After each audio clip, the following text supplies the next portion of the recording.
Ngarang numidang pung tara rom tabada Pallel mamang lekaida leiba pan dukan amagi mamangda pan dukan phambiga nupa amaga khatnaba yaurakpadagi Nongmei kapthorakpada dukanda pot leiba Lakpi nupi ama Nongmei na panbadagi leikidre khudakta miyamna irang horaktuna pan dukan adusu thugaikhre Pallel police station gi hanagi ariba building su mai thakre Thaudok asigi matangda miyoi kunthra nipana saba JAC for the murder of Moirangthem Jimmy Pallel haiba JAC amasu semduna wakat mifam famduna pung kunmarigi manungda mara leiba phaduna puthoktrabadi akanba khongjang changsengani haina cheksinwa thamlakli Thaudok aduda Nongmaina panbadagi leikhidrabi nupi adugi maming Moirangthem Jimmy Devi chahi kunthra taruk mapuroiba M Kiran kawi Pallel mamang lekaidagini chahi taruki machanupi amasu leihori Kuidringai mamangda chahi ama makhai khakta ngairiba machanupa amasu leikhidrabani hairi Nongmei kaplamliba nupa adugi maming Kongkham Birjet apokpa K Navadip kawi mahak mayang Imphal konchak maning leikaidagini mahak Manipur Police Telecom MPTO da thabak tawduna hauzik Pallelda posting tabani hairi pandukan phambi ti tarubi amadi accused oiriba Kongkham Birjet Lotkibadagi hauzik phauba phaba ngamdri Kongkham Birjit ka pandukan phambi tarubi kasu hanadagi khangnabani hairi JAC ki convener atom nungsina phongdorakpada leikidrabi nupi asi mamanabi amaga pandukanda kwa leiba thokibani tanja aduda pandukan phambi tarubina Kongkham Birjit ka ningai sangdanaduna leiramkhibani Birjitna Nongmei lokthorakpada dukan phambi tarubina inthorakpada Madudagi kapthorakpa maruna pot leiba Lakpi Jimmy da panbani khudakta kakching lamkhaida leiba Jiban Hospital da pukhatlaba matung laikanaba ngamdana leikhidabani hairi yamna thooningdaba thaudok yamna pendaba thaudok ama khoi Pallelda thokre haiba thaudoksi khoigi jepini haiba jemi haiba angangsina wa saba ma samna sacharubani adu Pallelgi kainosi da leiba almost Pallelgi police station ni da leiba Wirless operator da thawak tawba Kongkham Birjit haiba nupa asina Nongmei pairaga laga mana kanagumba si dukan phamba nupi makoi haina khoi tai aduga moi khanaba nungainadaba thaudok tholakpadagi haiba nupi masajina kwa saraga leiringida nupi sida Nongmeina nammena hai Birjit haiba nupa asina aduda hojiki khoi Moirangthem Jimmy haiba ngangsina lepaga leiringida nupi masajina leisalakpada mangonda oina pandana hai laiba thiba thodo ase thokre kudakta dum leikidre aduna ekhoi leiriba club mara paibi suk yamna leiriba se mana sidaida transfer taraga usit thoida ba haiba se mase ekhoi yamna pende nungaite aduna magi mathakta chap chaba government ain gi oida lokhal pam thopa pungkun mari sigi manungda magi action ji lokhat piba mabu phabiba miyamda sinabiba si pamne adu natragadi ekoi chap chaba madugi khongjang ekoi makhata ba changsengani government su masigi ji yamna hakna lobidana ekoi yam chamna hingjari ba jimi haiba sase masigi chap chaba si action lobi ona ekoi desi mai kai dagi thamjari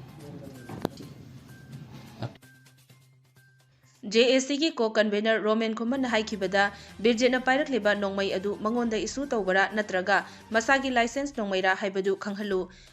awaba nangliba imung asi suraga chajaba imungni imung asida matik chaba thabak yauna khetripuron pigadabani hairaduna kakching SP amadi MLA na piramba thajaba adu ngasi numidang phawbaki manungda puthokadabani haiki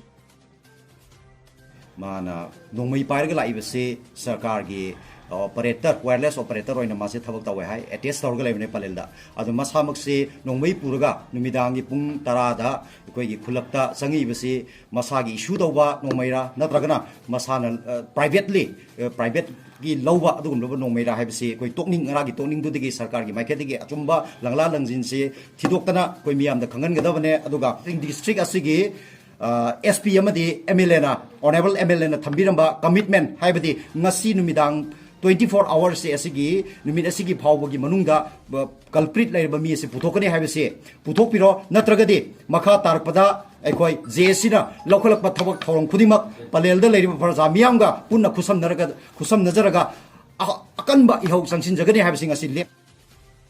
Wakat mifam aduda saruk yakibi laikhidrabi zimiga kwa leiba chatminabi mamanabi moirangthem khomdombi kobi amana phongdorakpada laikhidrabi zimiga kwa leiba chatpada dukan thong lolami mai muthatlami dukan gi nakanda tarubiga birjitka mai diktuna leiramki hairi matam aduda tarubiga birjitka khanaraktuna birjitna nongmei loktholaga tarubida namlakpada tarubina inthorakpadagi jimida nongmeina panbani hairi Thazaba yaba mafamdagi phangba pau amagi matung inna thongdok aduda chenariba kongkham birjet police na fare haujik imphal thanada leiri hairi Ako nang kwa cha chapajida mabani si tukan manung si jo mai muthatlame ba adi maban jo mai muthatlame ba mabani sina maban nakan sida mai ji ga leirame ba mabani khanai habdi khoi sukang khang de ba adi imana biduna kwa cha che ngasi de kwa cha ru je ne lek chang ba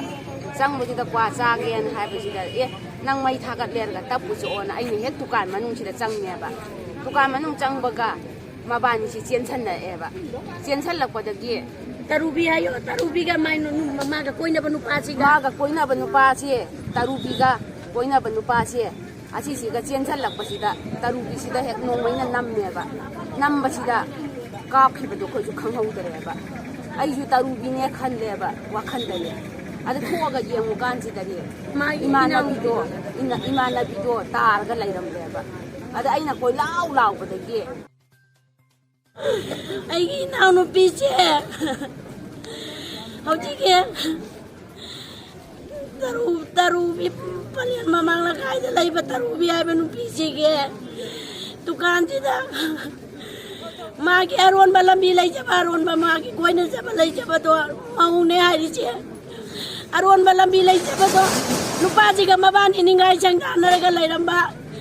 Tukan na ina nupi to na mama na biya magakwa Leiba asapo Leiba satsapa